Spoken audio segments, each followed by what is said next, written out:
색깔 있는 인터뷰 시작하겠습니다. 김종대가 사드로 국방장관을 몰아붙였다. 이게 어디 제목인지 아십니까? 허핑턴 포스트 코리아의 기사 제목인데요.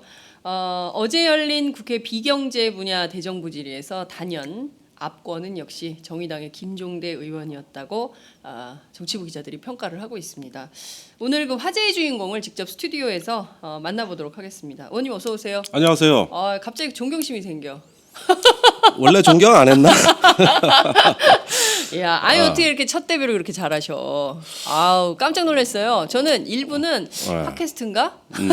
아니 그러니까 막 이러면서 팟캐스트 1년만 나와 보라고. 네. 여기서 저기 단련되는 말빨이면 네. 그 어디 가서도 네. 그 딸리지 않아요? 딸리질 않은 게 네. 제가 대학 다닐 때 네. 그 운동권일 때 네. 구호도 제대로 못 외치던 진짜 버벅거리였어요. 샤이한. 예. 아니 뭐 연설은커녕 네. 대학 교수가 이제 출석부 부르잖아. 네. 이제 학생들 이제 네. 내 순서 들어오면 가슴이 두근거려. 이거 어떻게 대답 그냥 네 하면 되는 거. 네. 그것도 떨려 하던 사람이에요, 제가. 아 진짜요? 네. 절대 아닐 것 같은데. 그러던 사람이 나이 먹어가지고 왜 이렇게 어디 가가지고 입만 갖고 먹고 사냐? 다 팟캐스트 덕분이에요. 그렇군요. 야, 아니 근데 그 사람들이 어제 정말 그 감동이었을 거예요. 그리고 오늘 제가 조간신문 꼼꼼히 이렇게 쭉 봤는데요. 대체로 어제 사고 친 의원님들이 주로 기사에 등장을 많아요. 했는데 예. 어제 사고 많이 쳤더라고. 많이 쳤어요. 사고 친 의원들이 쭉 나왔는데 이제 그 사드 관련해서 실질적으로 콘텐츠를 이끌어낸 의미 있는 기사로는 김종대 의원밖에 없더라고요. 그렇습니까? 진짜 아유, 고맙습니다. 한 30cm 띄워놓고 이제 시작해야지. 예, 30cm까지는 견딜만 해요. 아니 근데 저는 개인적으로 그 도입부가 굉장히 이렇게 마음이 굉장히 선연해졌어요. 그래, 그러니까, 그럴 줄 알았어. 장윤선 기자 정말 그런데 약하시잖아. 아니 그러니까요. 노우빈, 윤승주 이게 어머니들 다 오셨던 거죠. 다 오셨고 실제로는 그분들뿐만 아니라 한 40분. 그러니까 한 가정이 완전히 파멸로 간. 우선 아들이 사망해서 가슴에 묻어버린 어머니들도 계시지만 네네. 사실 이렇게 정신병을 얻어가지고 제대한 아이 돌보는 거 있잖아요. 여러분들 그거 말입니다. 한 가정이 완전히 파멸이에요. 그럼요. 아이 때문에 아무것도 못해요. 못해. 그다음에 CRPS라고 그 복합통증 증후군. 이건 진짜 신이 이런 질병을 다 인간에게 벌을 했는가 싶을 정도로 아주 끔찍한 그 통증만을 일으키는 병이거든요. 오로지 통증만을. 그러면은 제가 뭐 환자도 직접 보고 동영상도 많이 보내주시는데 네. 매일 하루에 물고문, 전기고문을 받는다고 생각하시면 돼요. 인간의 통증을 10으로 봤을 때 산통을 대개 한 7 내지 8로 본단 말입니다. 예. 그런데 이게 5 내지 6이에요. 어떨 땐 7까지도 가요. 이걸 매일 겪는다고 생각해 보세요. 그것도 언제 날지도 모르고 이런 어떤 난치병에 그런 아이를 둔 부모님들 뭐 해가지고 어제 그 한 40분 정도 오셨어요. 그렇군요. 저는 제가 그 둘째 아이 가졌을 때 제가 군 의문사 어머니들 취재한 적이 있었어요. 네. 저도 이제 그때 신지호 의원실에 항의 방문을 가셨는데 문도 안 열고 그 나와보지도 않고 그거 제가 다 봤거든요. 그리고 이제 어머니들 막 왜 항의 졸도 방문했습니까? 그때 이제 군의문사와 관련해서 상당히 문제 있는 발언을 했죠. 심지어 의원 시절에 네. 18대 국회죠. 예, 아니 17대 국회죠. 17대 국회. 그래서 그때 상당히 문제가 있었는데 그거에 대해서 전혀 책임도 안 지고 컴퓨터 하면서 바깥에 다 소리가 들리는데도 들은 척도 안 하더라고요. 저는 진짜 야 어떻게 국회의원이 그리고 어머니들이 막 이렇게 졸도하시고 이러는데 물 한 잔을 안 줘요. 그래서 저는 진짜 그 인간성에 대해서 생각해보는 기회가 됐는데 굉장히 그 군에서 아픔을 겪은 부모님들에게는 김종대 의원님의 어제 그런 연설이 상당히 이렇게 마음을 이렇게 그나마도 진정할 수 있게 한 요인이 아니었을까 싶더라고요. 결국 저는 그렇게 생각합니다. 이 진보라는 어떤 그 우리가 정치의 하나의 그 이념이라는 것이 약자를 대변하고 앞서서 저항하고 싸운다 이런 이미지로 돼 있습니다만은 네. 저는 진보의 진짜 그 정치의 본질은 치유에 있다고 봅니다. 치유. 아픔이 있는 것을 들춰내서 싸우는 것은 네. 당연히 하는 것이고 그건 기본이고 그러나 그것은 목적이 아니죠. 이렇게 드러냄으로써 우리 스스로 위로받을 수 있고 네. 치유가 될 수 있다는 여기까지 진보의 어떤 포용력이 갖춰져야 된다고 봅니다. 네. 그 흔히 어떤 다수의 행복을 위해서 소수 약자의 희생은 불가피한 걸로 우리는 인식을 하고 있습니다만은 네. 그럴 때 진보 정치란 게 뭡니까? 이 약자를 대변한다고 하는데 전 그것처럼 무책임한 말이 없다고 생각해요. 그냥 약자를 대변하면 다수가 자기에 대한 도전으로 받아들이면서 그 약자를 더 배제하더라고.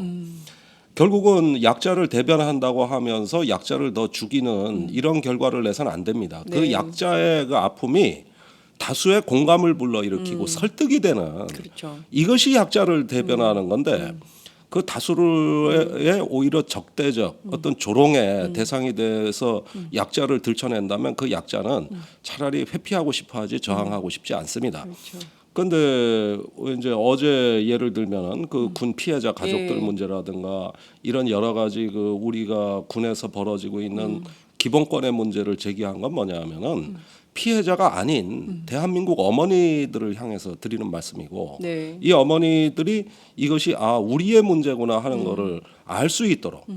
근데 국방부가 지금 그런 그 자세가 아니라는 것을 들춰내줌으로써 네. 왜 이렇게 약자들한테 국방부가 부당한 대우를 하냐 이런 공감을 다수에게 불러일으키는 거거든요. 그 과정에서 치유가 되는 것이죠. 네. 나의 아픔이 타인과 공유되는구나. 그렇죠. 우리가 같이 아파하는구나. 이 과정에서 그런 아픔을 이겨낼 수 있는 동력이 창출되는 거고 비로소 치유되는 거거든요. 네. 저희가 뭐 외람되게도 제가 어제 그런 뭐 군 인권 문제를 첫 번째 대정부 질문에 1번 주제로 하자고 하는 치유는 뭐냐면 네. 대한민국이 너무 아파요. 너무 힘들어하고 있어요. 네. 그럴 때 이 힘들어하는 것을 공유할 수 있는 형태로 바꿔주면 그나마 우리는 스스로 행복해질 수 있는 이런 어떤 그 치유의 힘이 생기고 어제 어머니들이 나가시면서 다 그 얘기하셨어요. 저기 정말 오늘 같이 이렇게 살맛 나는 날이 없었다. 그래요. 누구도 알아주지 않는데 국회 다 오셔가지고 예. 자막에는 김종대 의원 소개로 군 피해자 치유센터 함께 어머니들이 와 계십니다. 이렇게 자막부터 나가고 아이들 사진이 뜨고 그러니까요. 이러면은 굉장히 싫어하고 또 왜 아픔을 들추냐 이럴 것 같죠. 그렇지 않아요. 나갈 때 굉장히 즐거워하시고 정말 오늘 같이 기분 좋은 날 없다. 그렇죠. 나의 이렇게 다, 아픔을 예, 누군가가 함께 공유해주고 위로해준다는 것 자체만으로도 이렇게 안도감을 느낄 수 있죠. 근데 이제 전부 그때 신지호 의원 18대 국회였는데요. 네. 신지호 의원의 경우에는 무시하고 멸시하고 외면하고 모른 척했거든요. 근데 이제 김종대 의원은 다 불러서 이렇게 해주셨으니 고맙죠. 어머님들 입장에서는 그랬을 것 같아요. 근데 그렇습니다. 아니 그 저기 사실 윤승주 일병 사건에서 우리가 이 반드시 군인권 보호관 문제 이거 해결이 돼야 된다 그랬는데 이게 여태 안 되고 있단 말이에요. 근데 너무 거꾸로 가가지고 해결은커녕 네. 이제 외부의 감시 안 받겠다고 국방부가 입장을 정리해 버렸어요. 그게 외부의 감시라니. 참나 이게 말이 되는 겁니까? 그 어제 장관 답변에 나오지 않습니까? 외국 제도도 더 연구하고 뭘 어쩌고 아니 그거 연구 2년 전에 다 끝나서 권고한 건데 그러니까요. 이제 와서 연구를 한다고 하시니 그게 이제 뭐냐면은 그 국무총리실이나 국회에다가 군 인권 감독관을 넣어가지고 조사권을 행사하자 이 얘기인데 예. 죽어도 뭐 못 받아들이겠다는 거예요.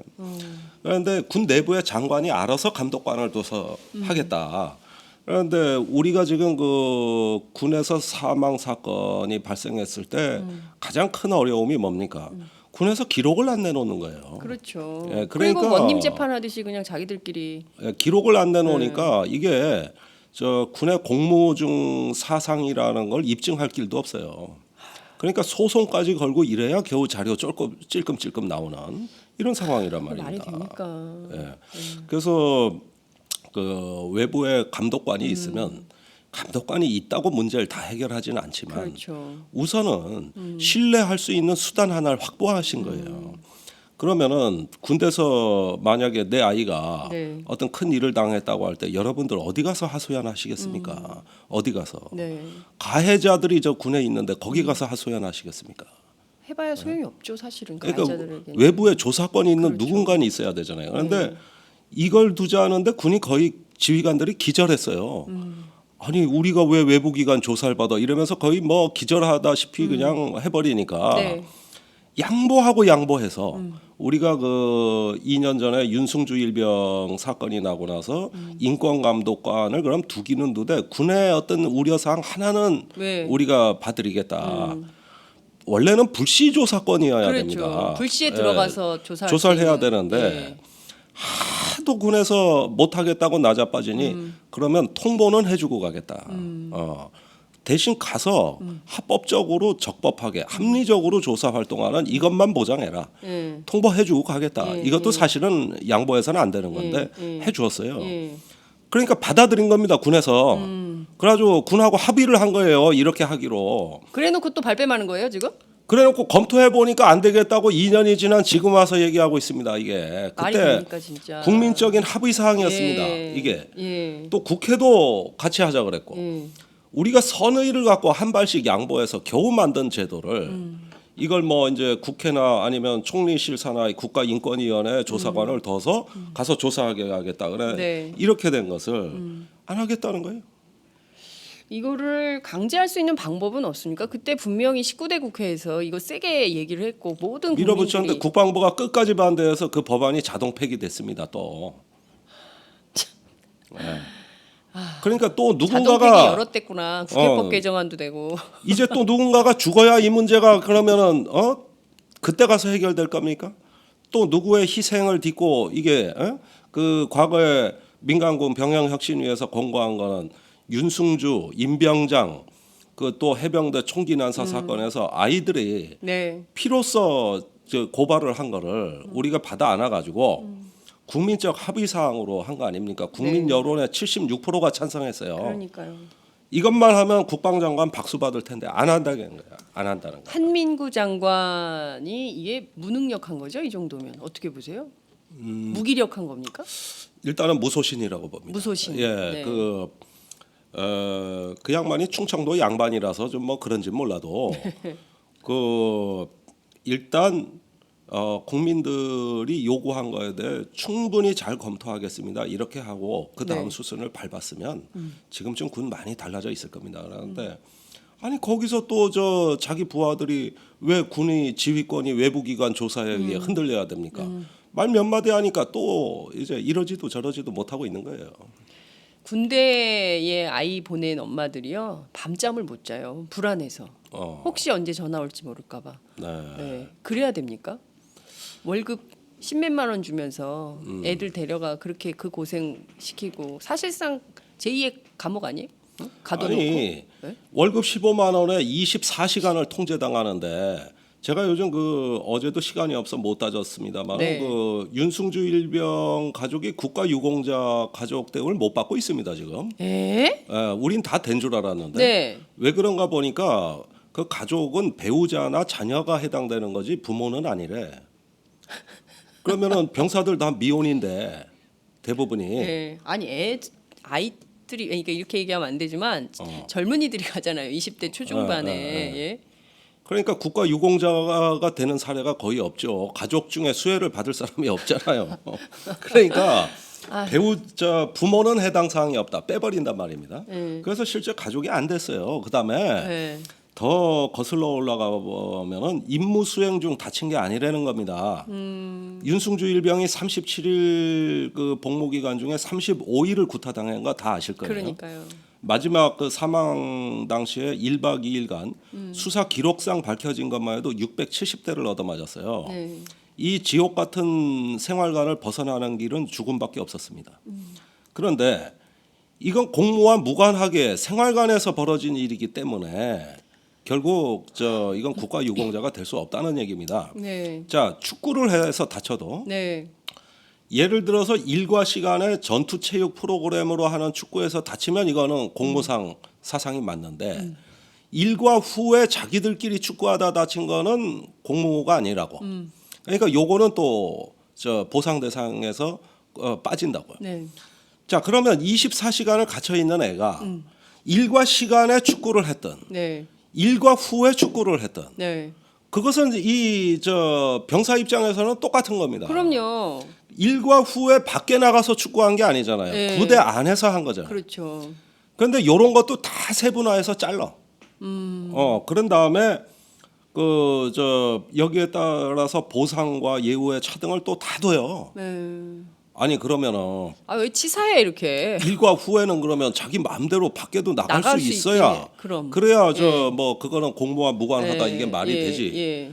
뭐 부대 바깥에 가서 술 먹다가 뭐 사고 쳤다. 아 이런 건 개인 책임 맞잖아요. 예. 근데 이 아이들은 그런 자기 결정권이 없는 아이들이에요. 그렇죠. 우리 병사들 그런 자기 그 결정권이 없단 말이에요. 부대 나가면 탈영이라는 거 아니에요? 탈영인데 다 예. 가둬놨는데 예. 그 안에서 무슨 사생활이 있다고. 그러니까. 예. 그래서 저기 저 선임병 말 잘 듣고 시키는 대로 하고 예. 이러다가 시키면 시키는 대로 하면 할수록 더 때리는 이런 내무반에서 이런 생활관에서 그 생활 전체가 공무가 아니라면 그건 뭡니까? 이건 공무도 아니고 사생활도 아니고 그럼 이거 뭐라고 불러야 돼? 이걸 뭐라고 불러야 되냐고. 예.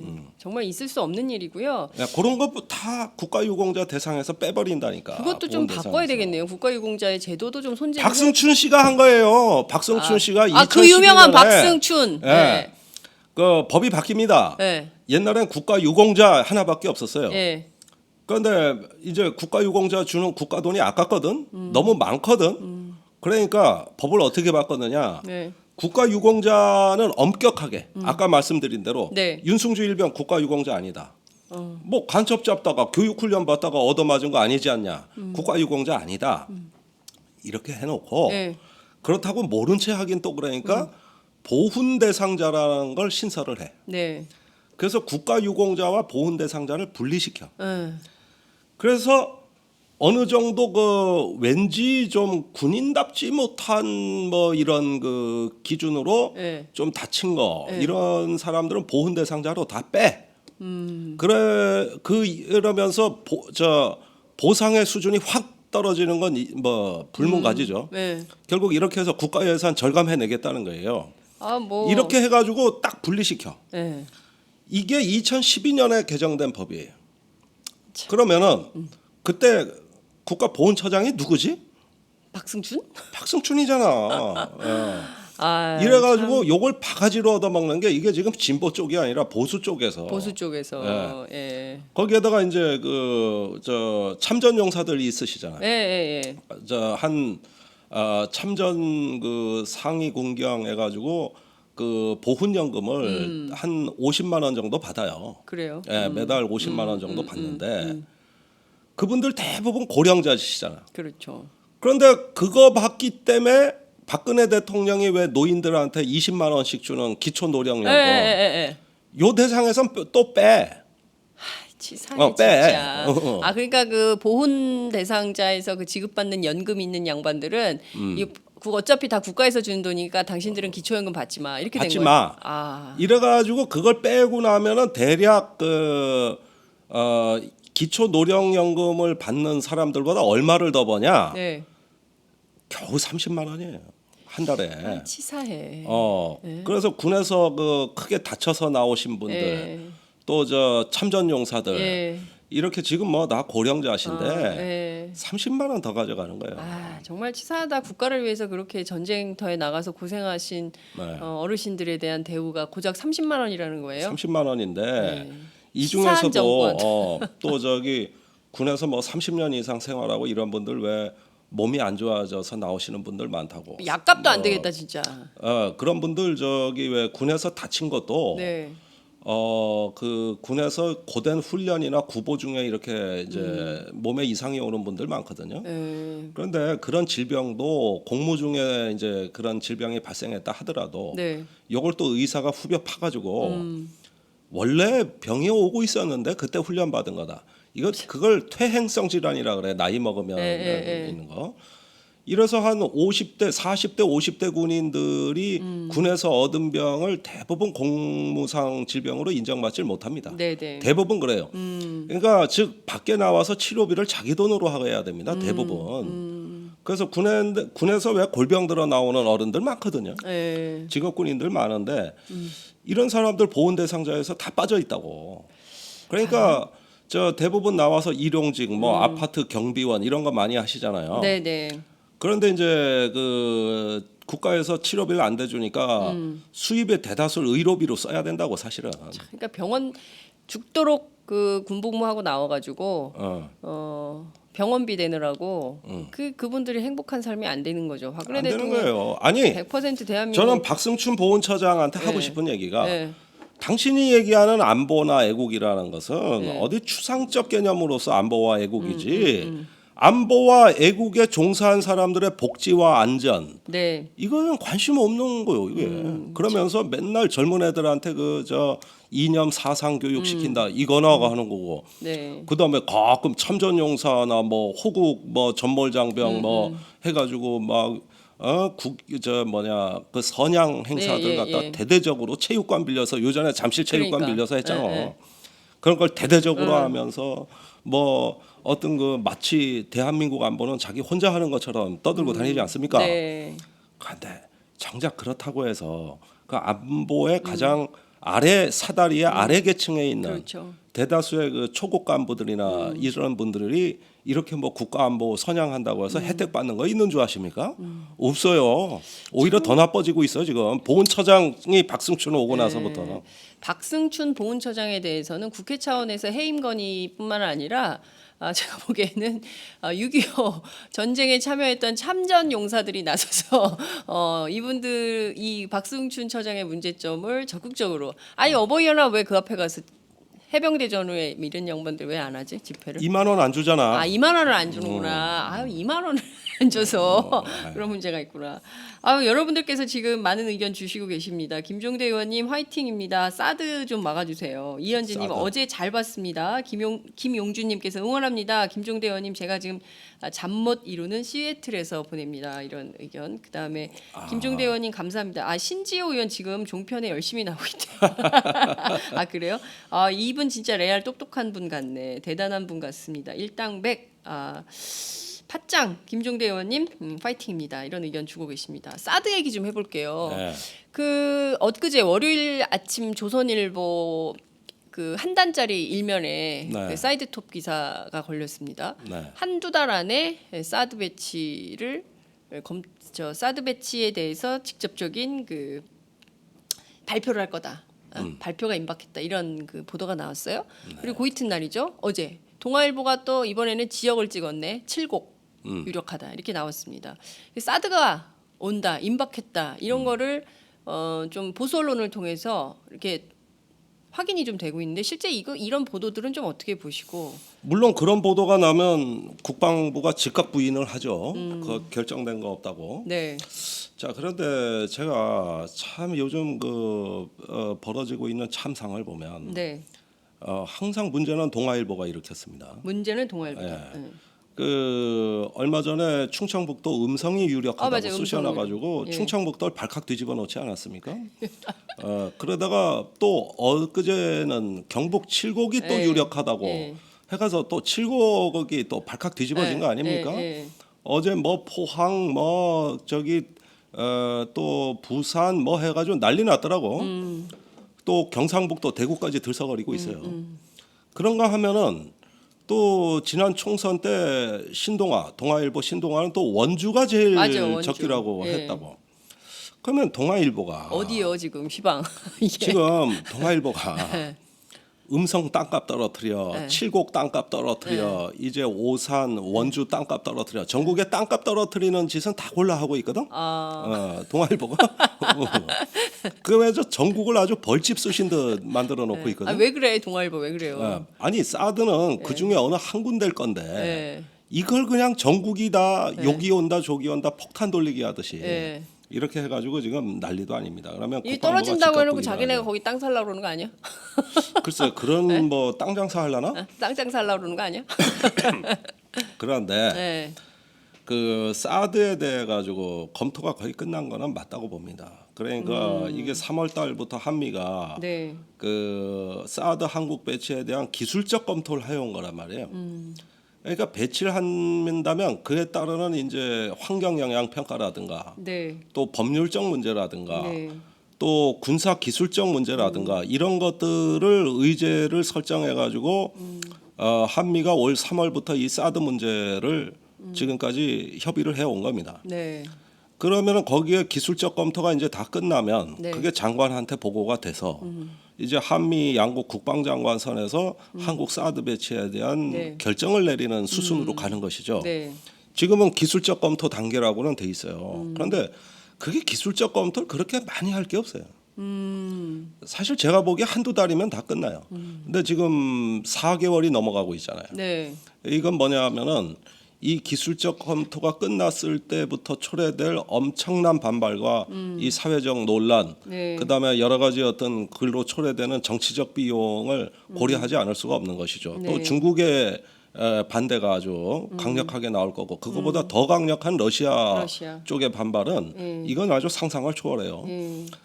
중국은 그냥 야 동아시아 세력 균형 안정성 해치지 마라. 무슨 한반도에 사드냐. 이건 중국 겨냥한 거지. 이런 정도로 반발하면서 한중 관계에 파국이 올 수도 있으니 조심해라. 이런 정도잖아요. 네. 러시아는 뭐 한술 더 떠서 여기는 그렇게 안 나와.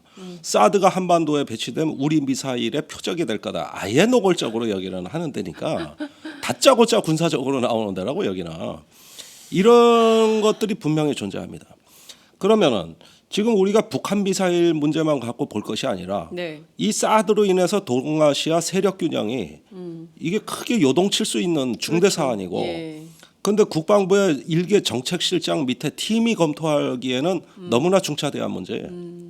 그런데 이걸 정부 차원에서 검토를 못하고 국방부에 다 밀어놓은 다음에 네. 그 기술 검토만 하고 있는 것으로 지금 돼 있고 그다음에 박근혜 대통령이나 어떤 정부는 사드 배치에 강한 압력을 행사하는 미국의 눈치를 보며 끌려가는 형국입니다 지금. 그러다가 이제 어느 날 갑자기 이것이 결정이라도 되는 날에는 본물 터지듯 그때부터는 동아시아 정세가 요동을 칠 겁니다.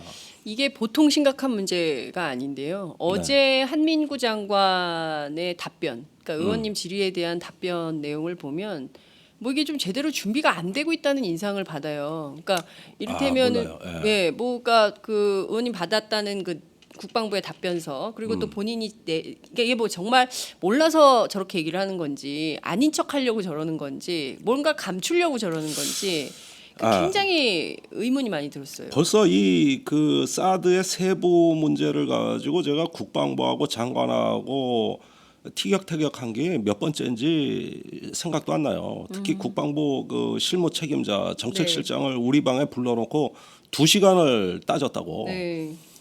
그런데 제가 발견한 건 몇 가지가 있습니다. 네. 자, 이 사드에 대한 기술적 검토를 하고 있는 와중에도 네. 미국이 사드의 실제 내용은 우리한테 절대 보여주지 않는다는 겁니다. 절대로. 잠깐만요. 기술적 검토는 하고 있으면서도 사드의 구체적인 내용에 대해서는 절대 공개를 하지 않는. 실제 데이터라든가 네. 요격에 필요한 데이터라든가 네. 또 그 사드의 그 지휘 통제 센터가 있어요. BMC라고 배틀 매니지먼트 센터. 네. 그러니까 그 북한 미사일을 탐지하고 요격 미사일을 발사하는 걸 누군가 지휘소가 있어야 될 거 아니에요. 그렇죠. 예. 그래서 이 사드 포대하고 지휘소가 같이 움직이는 예, 걸 예. BMC 배틀 매니지먼트 센터라고 하는 예, 건데 예. 여기에 수집되는 여러 정보가 예. 우리가 알기로는 이지스함이라든가 패트리어트 미사일이라든가 이런 데하고 공유되는 인터페이스가 있는 걸로 알고 있고 예. 더 나아가서 한미일이 그런 걸 다 공유하는 체제로 융합하겠다는 게 미국의 구상 아니에요? 군사 정보협정 그래서 그래서 맺은 맺은 거고. 거 아니에요? 예. 그러면은 자, 이 사드라는 괴물 덩어리가 들어온다는데 이게 들어오면은 사드만이 아니라 미사일 방어와 관계 있는 모든 자산이 지금 다 융복합이 돼서 네. 큰 그림이 움직이는 거 아니냐. 네. 그러면은 그것도 한미 사드에 공동으로, 그죠? 네. 사드의 운용 개념이 있을 거다. 네. 아니 우선 알기 쉽게 이걸 보자. 예, 예. 사드의 요격 미사일을 발사하는 그 방아쇠를 당기라고 명령하는 사람이 누구냐? 누구예요? 근데 주한미군 사령관이냐? 네. 태평양 사령관이냐? 네. 아니면은 미 전략공군 사령관이냐? 이게 누군가는 이거를 한미일 다 보는 공동 작전으로 바라보는 그 한 놈의 네. 명령권자가 있을 거 아니냐? 그렇죠. 그래서 한반도 내부에서만 통용되는 얘기냐? 일본까지 포괄해가지고 이 사드가 같이 연합 작전에 동원되는 무기냐? 네, 네. 이게 운영 개념이 뭐냐 도대체? 그래야 이걸 알아야 우리가 이 사드가 미사일 방어로 가는 거구나. 그렇죠. 또 저기 동아시아 세력 균형에 영향을 끼치겠구나. 이런 걸 우리 정부가 판단해 가지고 그렇죠. 아닌 건 아니라고 할 수 있는 논리를 구성해야 되는데 이 사드가 왜 문제가 되는지도 구성해야 되는데 국방부 그건 미국 무기이기 때문에 우리가 접근이 안 됩니다. 그러면 실제 보기는 했냐? 그러니까 실무팀의 이걸 검토하는 장교가 예. 미국 가서 딱 한 번 봤습니다. 그런데 아니 엄청난 예산 들여 동북아의 세력 균형에 굉장히 심각한 문제가 있을 수 있어. 무엇보다 우리 무역 의존도 중국 굉장히 높은데 한중 관계 파탄날지도 몰라. 러시아 요격한다고 난리야. 그런데 딱 한 번 보고 와. 딱 한 번 봤대. 네? 그런데 그 상임위 때 국방장관한테 네. 얘기한 거는 당신이 사드가 뭔지는 알고 예. 이 한국 안보에 도움이 된다 안 된다 말을 한 거냐? 네. 그래 한국 안보에 도움이 된다면 이게 서울 방어에 어떤 도움이 되도록 사드를 좀 잘 좀 운영해 달라고 누군가에게 부탁하고 싶다. 네. 전화하고 싶다. 그러면 국방장관은 누구한테 전화할 거냐 당신? 주한미군 사령관이냐 태평양 사령관이냐 누구한테? 네. 그러니까 전화할 받을 사람이 누구냐 그러니까 그럼 북한이 쏘는 미사일에 따라 그때 다릅니다.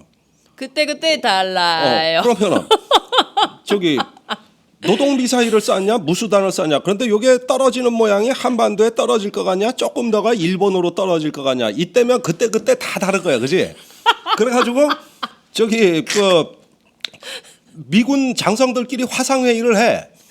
야 이거 방금 노동 미사일 쐈어. 근데 떨어지는 폼을 보니까 주한미군 내가 아니라 주일미군 사령관 네가 요격해야 될 것 같아. 그러니까 아니야 이리로 안 오는 것 같은데 그럼 태평양 사령관이 싸우지 말고 내가 재판을 할게. 이래가지고 저기 미사일이 완행열차야? 2분이면은 다 끝나는데. 4에서 8분이라며. 그러면은 이런 사드 체계와 같은 무기는 자동화되게 돌아가는 겁니다. 이걸 누군가 책임자가 있는 거고 거기에다 한미일 미사일 방어 훈련을 공동으로 하고 있잖아 지금. 네. 그러면 공동으로 한다 그러면 공동의 커맨더가 있어야 될 거 아니에요. 이게 그게 우리가 얘기하는 한미일 삼각군사 동맹이라는 거고 이걸 중국이 싫어하는 거란 말이에요. 네. 그런데 뭐 쏘는 미사일에 따라 그때 다르겠죠. 상임위 때는 이랬거든. 네. 내가 어이가 없잖아. 그래서 그렇죠. 어떻게 서울 방어가 돼? 이러니까 국방장관이 저 서울 방어에 도움된다고 얘기한 적 없습니다. 그래서 에? 없다고? 그러니까 한반도 방어에 도움된다고 그랬지 언제 제가 서울 방어에 도움된다고 그랬습니까? 이렇게 얘기하더라고. 아 그런 겁니까? 내가 이제 그러니까 그럼 서울 방어엔 도움이 안 됩니까? 그러니까 글쎄 그거는 어느 지역에 배치하느냐에 따라서 다른. 그때 달라요. 그러니까 서울 방어에 도움이 되는 쪽을 고려하는 것이냐 뭐냐 이러니까 그 결정된 게 없어서 아직까지. 이래다가 이제 내가 열받은 거 아니야 상임위 때. 그래서 본회의장 와가지고 네. 전에 그렇게 답변하셨는데 생각나십니까? 네, 그러니까 이젠 또 뭐라고 말씀을 하시냐면은 네. 아우 그때 저한테 정확히 물어보셨으면 답변을 드릴 걸. 이거는 미 7공군 사령관이 운영합니다. 이렇게 그랬죠. 새로운 말을 하더라고. 네. 그러면은 이거 배치 지역에도 영향을 주겠더라고. 지금 7공군 사령관이 오산에 있잖아요. 네. 그래서 그게 공군 무기입니까? 그거 원래 미 육군이 자기 기지 방어용으로 개발한 무기인데 그러니까 여기서는 공군이 미국에서는 육군이 그다음에 미 육군 무기예요. 네, 육군 무기인데 한국에서는 미 7공군이. 그러면 주한미군 사령관이 뭐 맨날 지가 배치하겠다 그랬잖아. 네. 그런데 미 7공군 사령관은 주한미군 사령관의 지휘를 받지 않습니다. 별개 부대예요 이게. 그래요. 미 7공군 사령부는 네. 주한미군 사령관이 아니라 태평양 사령부 직접 지휘를 받아요.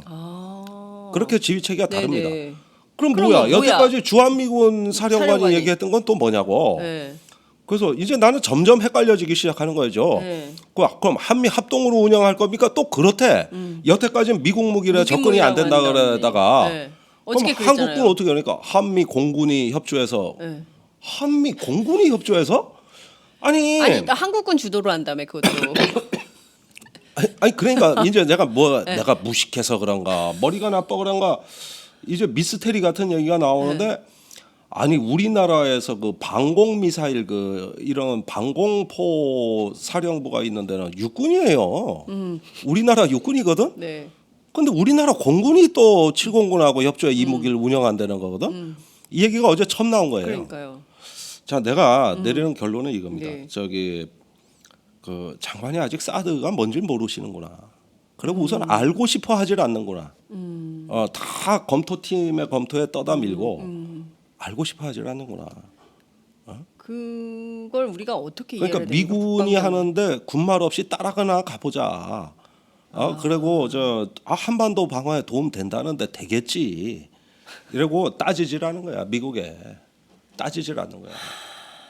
그러니까 나중에 이 괴물 덩어리가 한반도에서 어떤 정치적 효과를 발휘할지 이걸 어떻게 알아 이걸 우리 국방부가 미국이 한국에 개방할 수 없다고 딱 하면은 예써 하고 그냥 돌아서서 와버리는데 아니 갖다 놓더라도 뭔지를 알아야 될 거 아니야 이게 남의 나라에 와 있는 게 아니라 우리나라의 안보를 위해서 갖다 놓는 무기라며요. 그러면 이게 뭔지 어떻게 돌아가는 건지 누구에게 지휘를 받는 무기인 건지 우리는 과연 뭘 할 수 있는 건지. 그러니까 그건 굉장히 중요합니다. 네. 왜냐하면 유사시에 이게 한미일 이제 국경을 넘어선 군사 동맹으로 가면서 예.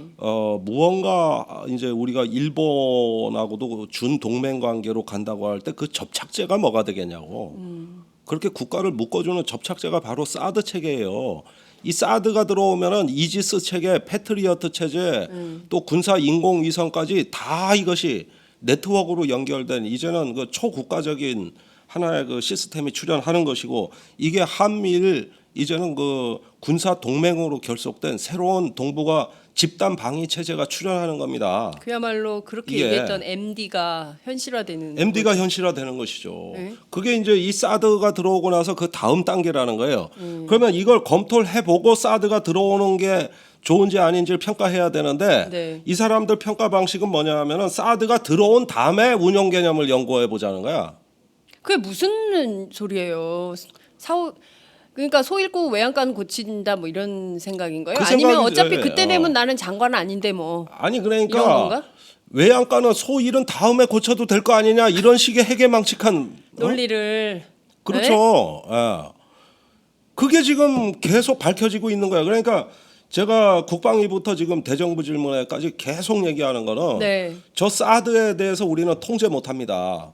저거 무슨 괴물 덩어리가 될지도 모릅니다. 이걸 계속 얘기하는 거거든요. 우리 권한 밖의 일이 될 권한 가능성이 밖의 일이 되는 것이 이미. 이미 미국 무기라고 권한 바깥이라고 그랬는데 그래놓고 우리 방어에 도움이 된다고 했는데 예. 미국 무기가 왜 우리 방어에 도움이 되는지 연결되는 논리를 국방부는 갖고 있질 않아요. 그러니까 난 모른다는 거야 이게.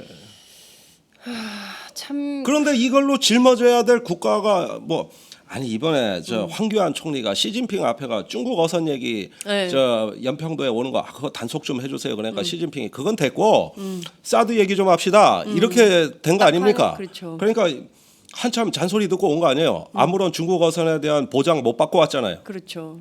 그러면 한번 좀 상식적으로 봅시다. 중국에 가가지고 중국 어선 문제 단속하는 거 보장 하나 제대로 못 받고 오는 나라가 그렇게 중국 눈치 보는 나라가 어떻게 사드를 배치할 겁니까?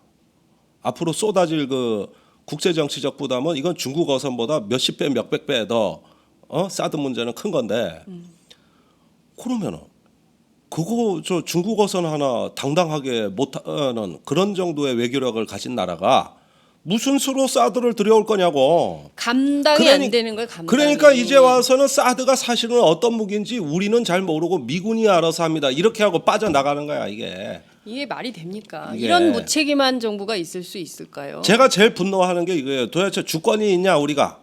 네? 주권이 있는 나라냐 이거예요.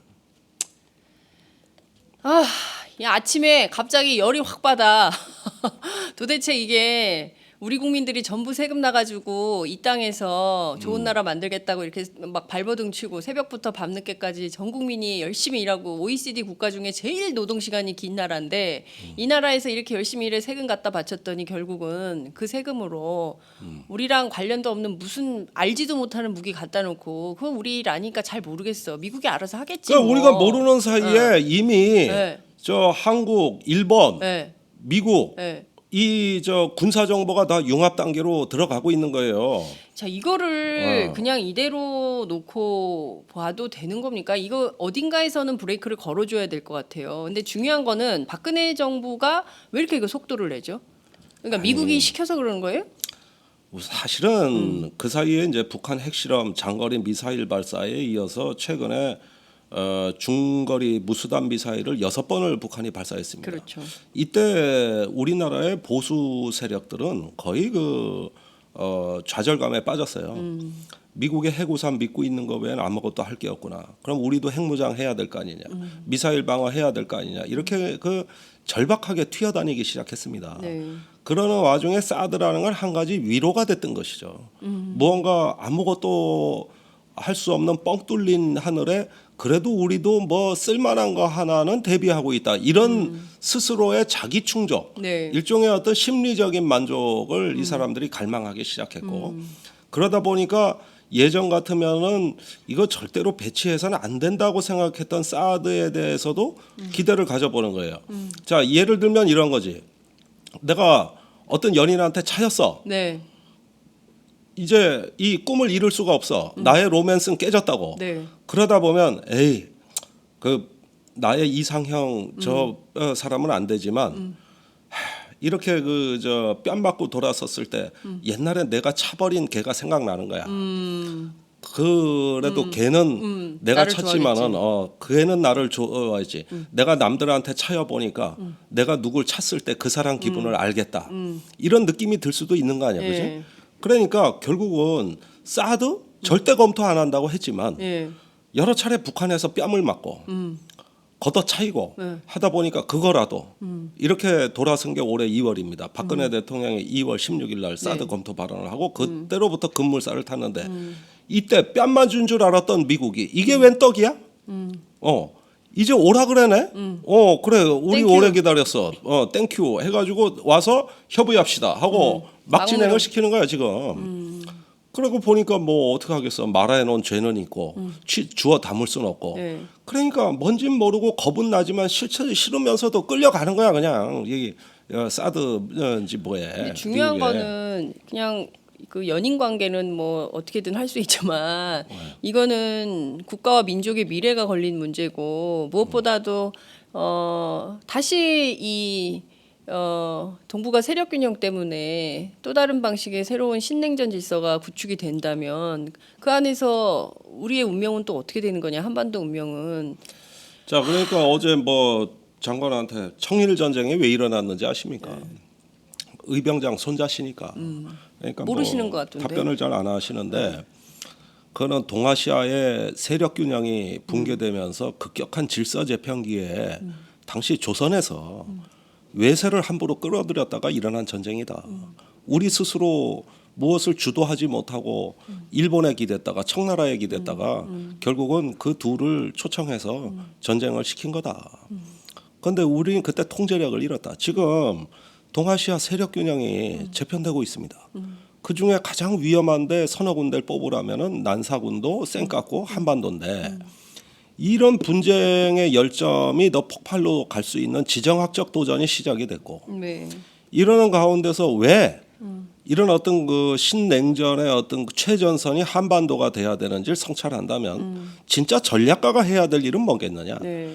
이런 동북아 판 전체를 내다보면서 우리가 생존의 길이 무언가 이걸 찾아내는 게 전략가인데 지금 국방부가 하는 거는 오로지 북한 미사일 하나만 바라보면서 미국의 어떤 사드의 맹신 일종의 이데올로그가 돼가고 있다. 네. 그러면 안보는 전략가가 해야지 왜 이데올로그들이 하냐. 무소신 네, 무책임 지식도 없는 이게 문제라는 거예요. 안보는 전략적으로 하는 것이어야 네. 되는데 이데올로그들이 하면 정략적으로 합니다. 저는 박근혜 정부가 어쩌면은 사드 배치를 끝내 결정 안 할 수도 있다고 봐요. 그런데 네. 하느냐 안 하느냐 문제는 박근혜 정부가 정략적으로 판단할 거라고 봅니다. 정략적으로. 정략적으로. 아이 무서운 얘긴데요. 예. 그러니까 이 사람들은 이 안보 문제의 본질을 모른다니까. 안보는 전략이에요. 북한뿐만 아니라 중국, 러시아까지 내다보는 이 동아시아 판을 보면서 우리한테 가장 유리한 길을 찾아가는 그렇죠. 이런 걸 전략이라고 예, 하는 예, 거거든요. 예. 그런데 그런 전략이 아니라 정략으로 합니다. 박근혜 혹시 정부가. 국내 정치 대선용으로 아니 뭐 대선 때쯤 되면 이제 사드 찬성 세력과 반대 세력으로 국내에서 양분을 한 다음에 네. 사드 찬성 여론을 잔뜩 끌어올려 가지고 반대 세력한테 다 뒤집어 씌워버리는 뭐 전형적인 북풍 그 구도가 나오죠. 그 사실 제가 제일 두려워하는 시나리오예요. 예. 지금 말씀하신 내용을 들어보면 이게 지금 보통 심각한 문제가 아닌 건데 이게 뭐 그 세부적으로 우리가 이제 뭐 전혀 다른 얘기이긴 하지만 미군 기지 하나 들어오는 것도 대출이 문제에서 보는 것도 매우 심각한 문제인데 사드 자체가 이제 그 지역으로 들어올 경우에 뭐 환경 영향 평가니 뭐니 뭐 해야 될 것도 많지만 이게 뭐 외교의 문제, 국내적인 문제, 정치 사회적인 문제 모든 거를 다 따져봐야 되는데 그런 거 없이 대선을 앞두고 선거용으로 그냥 써버린다라고 할 때 이거를 어떤 판단 속에서 우리 국민들이 알고 대처를 해야 되느냐 굉장히 중요한 포인트일 것 같거든요. 그러니까 우선 사드 도입에 그 동안에 정부가 된 근거가 네. 얼마나 부실하게 짝이 없는가를 계속 격파해 줘야죠. 그러니까 제가 상임위할 때부터 거기에 주안점을 두었는데 네. 이상하게 언론에서는 보도를 잘 안 해주더라고요. 나는 이게 가장 중요한 문제라고 생각했는데. 네. 그런데 이게 이제 일부 진보 쪽에서는 제가 사드 반대를 딱 결론을 내려놓고 얘기를 안 한다고 불만을 사고 있는 건데 네네. 사실은 제가 얘기하는 게 다 사드 반대 논리예요. 그렇죠. 예. 예. 다 반대 논리예요. 그리고 사드 저만큼 찬성- 많이 한 사람은 없어요. 사드 찬성하시는 건 아니잖아요. 아니 그러니까 나한테 그러니까. 그런 소리가 가끔 들리는데 난 예, 이유를 예. 모르겠는데 예. 제가 지금 얘기하는 이게 사드 배치의 부당한 논리 사실상 반대 논리지 이게 사드 반대 논리가 아니라 뭐가 반대 논리입니까? 예, 그런 면에서는 복잡하게 생각할 거 없어요.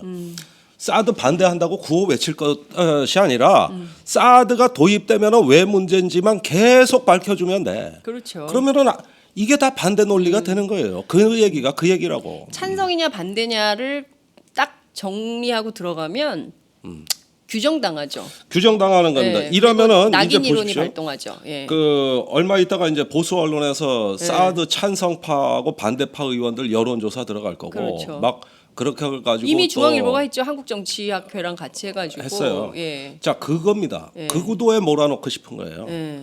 그런데 그런 구도에 한꺼번에 들어가지 말고 예. 이 사드 논리의 허구성만 계속 그렇죠. 까내자고. 예. 아니 그러다 보면은 당연히 반대고 반대편이 더 늘어날 거 아니에요. 예. 일단 그런 면이 우리가 끌고 가야 될 국면이지. 예. 지금 이제 찬반으로 여기서 이제 낙인 찍고 예. 이제 들어가면은 아니 뭐 그 북풍이 별겁니까? 그런 구도 속에 말려 들어가는 것이죠. 그렇죠. 이 편 내 편 나눠서 싸우게 만들고 그러면 그 자체로 문제가 된다고 볼 수 있겠죠. 시간이 다 돼서 정리를 좀 해야 될 것 같은데요. 어찌됐든 어제 한민구 장관 만나서 그 사드를 이 양반이 잘 정확하게 모르는구나 이런 판단하셨다고 했는데 그럼에도 불구하고 한두 달 안에 조선일보가 예고한 대로 예측한 대로 실제 배치하고 지역까지 결정이 된다면 그 뒤에 있을 혼란도 엄청나지 않을까요? 그건 조금 지켜봐야죠. 그래서 제 생각에는 사드 지금 검토 중단 촉구 결의안을 내야 될 것 같아요. 지금 사드- 민주당하고 얘기하고 있습니다. 아 더불어민주당하고 정의당. 예. 일부는 찬성하고 일부는 머뭇거리는데 예. 이거 사드 논은 여기서 중단해야 된다. 이거 잘못된 검토다. 예. 그 잘못된 검토인 이유는 지금까지 쭉 말씀드렸어요. 뭘 제대로 검토하지 못하고 미국에 그냥 흡수되는 거다. 예. 그러니까 여기서 중단해야 된다. 예. 이거를 예. 국회 결의안을 한번 내면 어떨까? 지금 추진하고 있습니다. 아 그렇군요. 이게 조만간 현실화 될 수 이게 오늘 처음 나오는 단독 뉴스인 것 같은데요.